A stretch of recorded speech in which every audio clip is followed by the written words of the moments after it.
My name is Jeff Grassberger, and I'll be presenting the Wecim technical training course for users and developers. This presentation is based on Wecim version 5.0. For this webinar, I'll be talking about one of our advanced features, Wec-Sim Controls for wave energy converters. Provide some introduction and background into wave energy converter controls. The WEC control variable is generally the power takeoff force. That's the force applied by the PTO system to extract energy from the wave energy converter.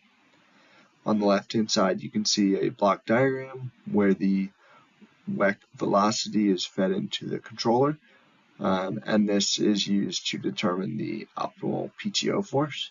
And then that is sent to the PTO to actually apply this force back to the WEC.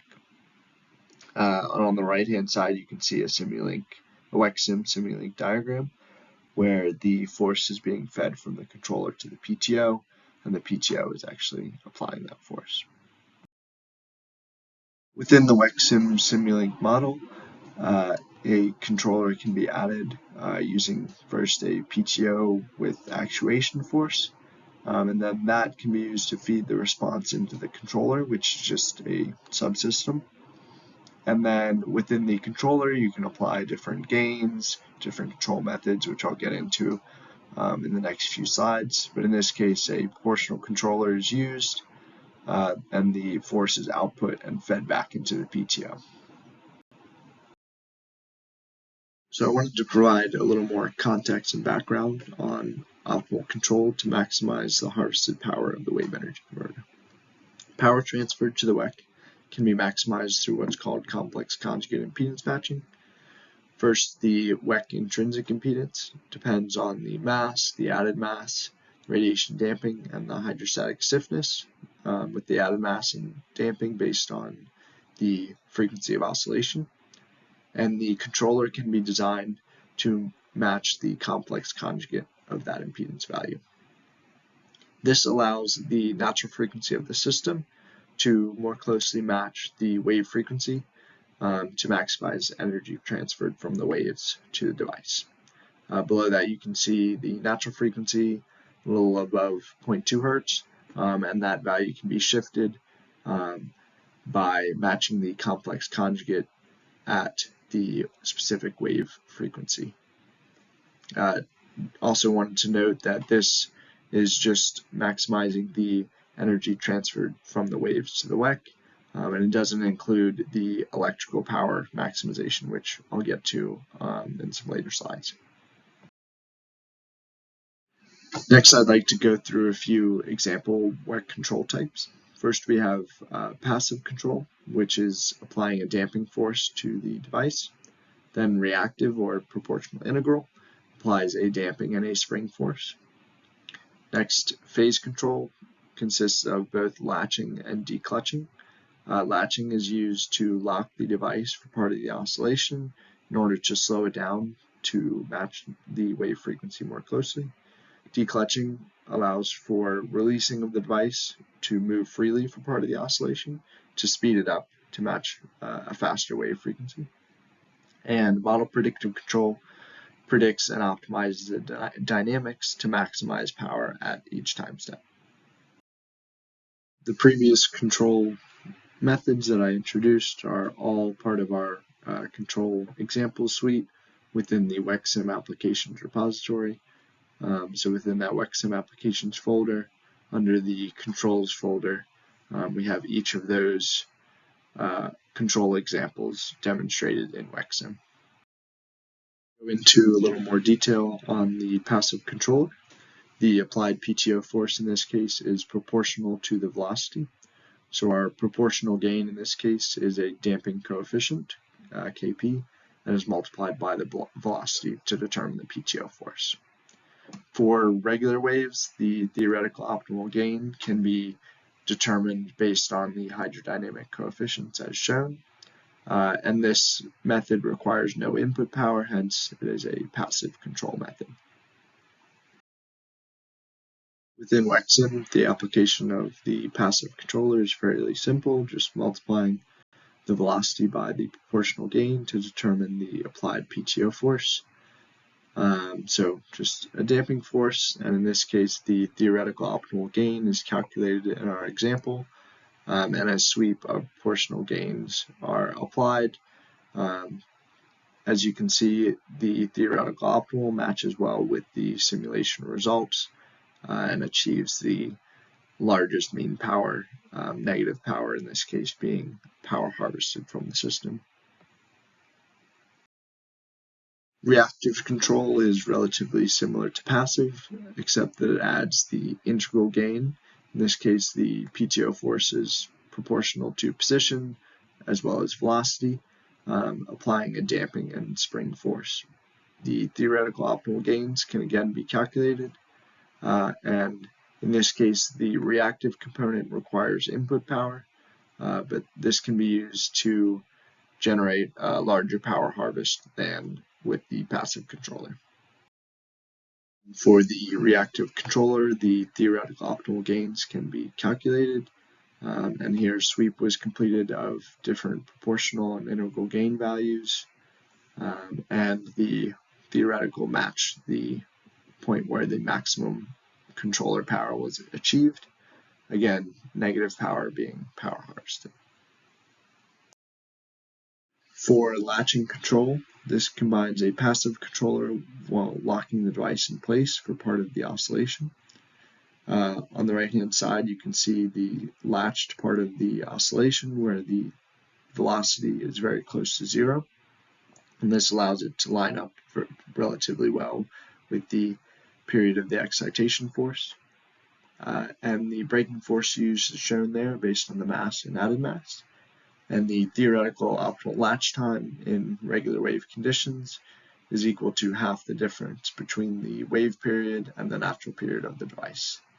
And because this uses a passive controller, no input power is required.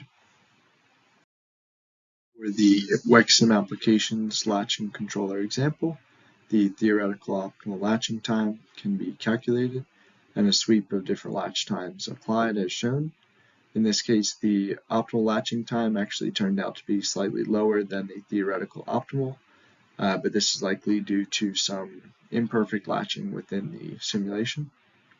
In this case, you can see though that the latching time of about 2.4 seconds achieves a much larger mean power than for the lower latching times, signifying the improvement that latching can achieve over just a passive controller, at least within the longer wave periods applied here. The declutching controller is almost opposite to the latching controller. In this case, it combines a passive controller with releasing the device for a period of the oscillation. This allows the device to move without damping force for part of the oscillation and is often used to speed the device motion to match more closely to the wave period. The theoretical optimal declutch time is equal to half the difference between the natural period and the wave period. And you can see on the right-hand side, it's a little harder to see than for latching, but you can see the device moving freely for part of the motion. In this case, no input power is required as it uses a passive controller. In the declutching example within the Wecim application repository, the theoretical optimal declutching time can be calculated and a sweep of these declutch times applied. You can see that the optimal declutching time is actually slightly larger than the theoretical optimal. This is likely due to some hydrodynamic damping within the simulation itself. Regardless, for the short wave period that's applied in this example, the mean power for the optimal declutch time at about 0.8 seconds is still significantly larger than the passive controller, so with a declutch time of 0 seconds, showing the potential improvement of declutching. The last control method which I wanted to introduce is called model predictive control, or MPC. An MPC controller consists of a plant model, which is used to predict the dynamics, and an optimizer to optimize for maximum power. In this case, a state space plant model is used to predict the hydrodynamics, for the optimizer, the MATLAB function quadprog, is used to optimize the PTO force for maximization of power within a specified time horizon. And then the first PTO force for the first time step within that time horizon is applied. And then this is repeated for each time step throughout the simulation. MPC controllers are unique in that they can apply time domain constraints, such as on the force, the position of the WEC, etc., while maximizing the power at each time step. While the other controller examples were optimized specifically for regular wave conditions, the model predictive controller can be used to optimize the dynamics in regular or irregular wave conditions. In this case, you can see the irregular wave conditions and the position being constrained within -4 and 4 meters. The PTO force starts at 100 seconds when the MPC controller starts operating, and also stays within constraints between -2,000 and 2,000 kilonewtons. Similarly, the force change and heave velocity are constrained. The table on the bottom right shows the constraint values, and that the model predictive controller is able to stay within those constraints for the most part. On the other hand, a reactive controller in the same irregular wave conditions has no innate ability to maintain those constraints. This leads to a much lower peak mechanical power for the model predictive controller, signifying the need for a less expensive PTO system, while still maintaining a higher average mechanical power than the reactive controller. Each of the previous examples only considered mechanical power optimization with controls, and this is because a realistic power takeoff system was not included within those simulations. And these were able to provide decent examples of the control methods, but ultimately effective wave energy converter control needs to be linked with the power takeoff system to calculate electrical power. And this is because optimal mechanical power and the conditions to achieve optimal mechanical power are not equal to the conditions to achieve optimal electrical power. First, complex conjugate control often leads to conditions that are inefficient for PTO power extraction. So this means that different controller, such as different control gains, would need to be applied to maximize electrical power rather than mechanical power.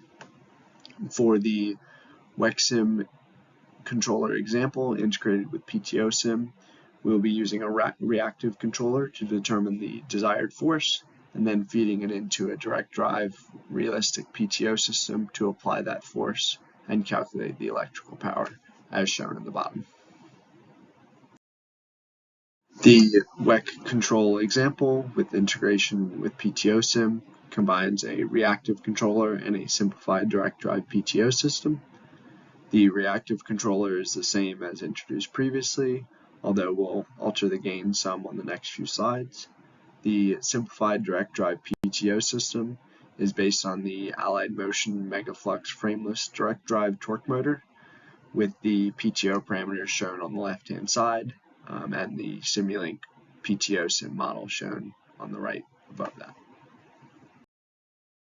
Previously mentioned, the maximization of mechanical power often requires different conditions than the maximization for electrical power. So here I wanted to demonstrate maximization of mechanical power using complex conjugate control. So these are the same Kp and Ki gains from the reactive controller introduced before.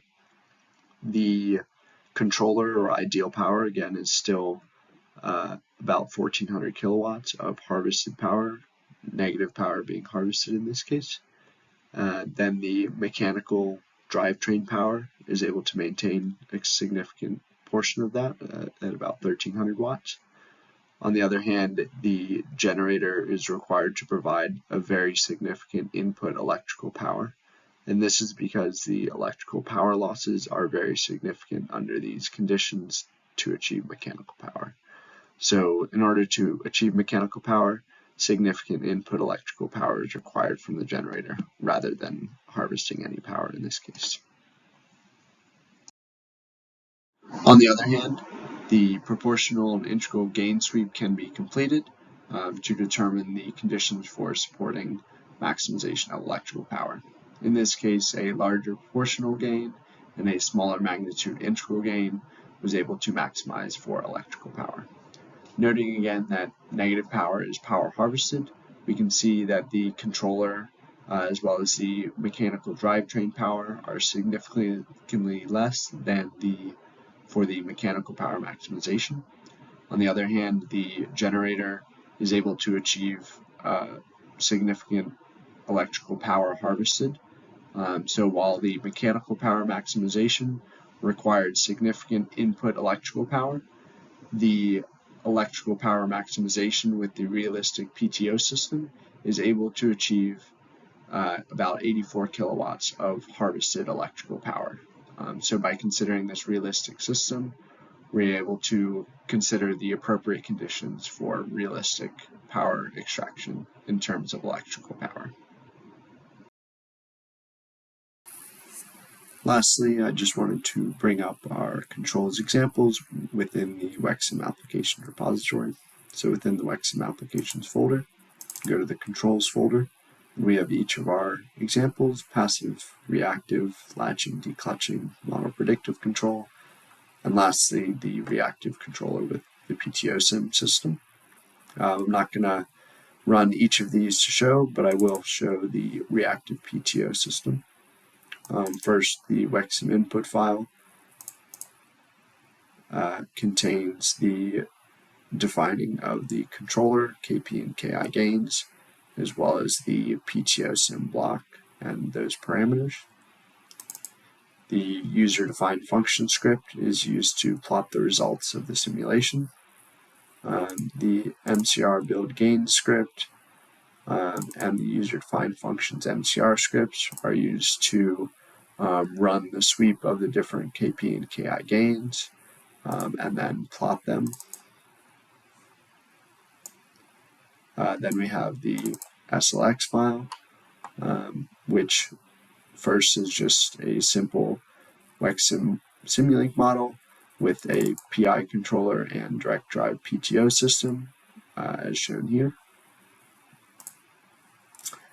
And then quickly I will run Wecim just to show how that runs and the results coming out of that.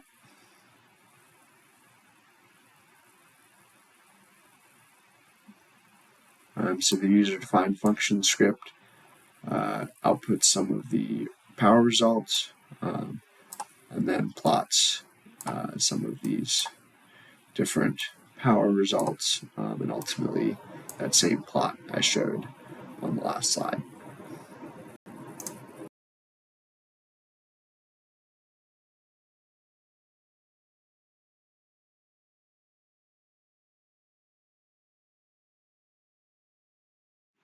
Thank you for watching this presentation. I hope these wave energy converter control examples, which can be found on our Wecim applications repository, provide a good reference for implementing various WEC control methods in Wecim.